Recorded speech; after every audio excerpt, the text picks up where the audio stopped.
권한대행은 헌법재판관을 임명할 수 없다는 게 국민의힘의 논리입니다. 그런데 박근혜 전 대통령 탄핵 국면에서 이 비슷한 논리를 편 건 민주당이었습니다. 지금의 민주당 논리를 주장하는 건 또 당시 여당의 권성동 의원이었습니다. 김다영 기자가 정리했습니다. 대통령 권한대행은 헌법재판관을 임명할 수 없다는 국민의힘 주장은 박근혜 전 대통령 탄핵 국면으로 거슬러 올라갑니다.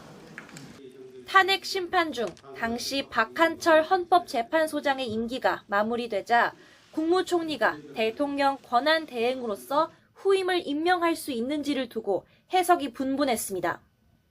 헌법재판관 9명은 대통령과 대법원장, 국회가 3명씩 나눠서 뽑는데 박 전 소장은 대통령이 지명한 인사였기 때문입니다.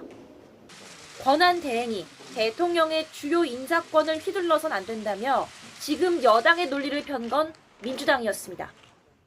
대통령이 아닌 권한대행이 헌법재판소장이나 헌법재판관에 대해 임명할 수 없다는 것이 대다수 헌법학자들의 의견입니다. 결국 공석은 문재인 정부가 들어서고 나서야 채워졌습니다. 그런데 야당이 대통령 몫의 인사만 반대한 건 아닙니다.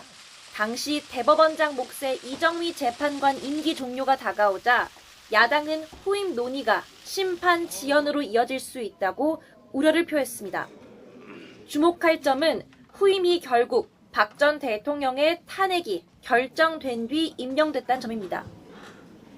이는 현재 국민의힘에서 국무총리가 대통령 벌의 시에만 권한을 대행할 수 있다고 강조하는 것과 결을 같이 합니다.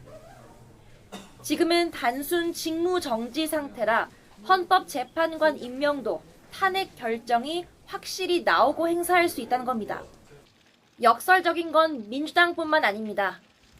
7년 전 권한대행이 도장만 찍는 수준의 임명권을 행사하는 건 괜찮다고 본다며 지금의 민주당 주장을 펼친 건 권성동 당시 탄핵 소추단장이었습니다. 대법원장이 이정미 재판관에 대한 실질적 임명권을 갖고 있고 대법원장이 추천하고 대통령 권한대행은 형식적인 임명권을 갖고 있기 때문에 그때는 맞고 지금은 틀렸다는 식의 아전인수격 해석이 양당의 자충수가 되어 날아오는 모습입니다. YTN 김다연입니다.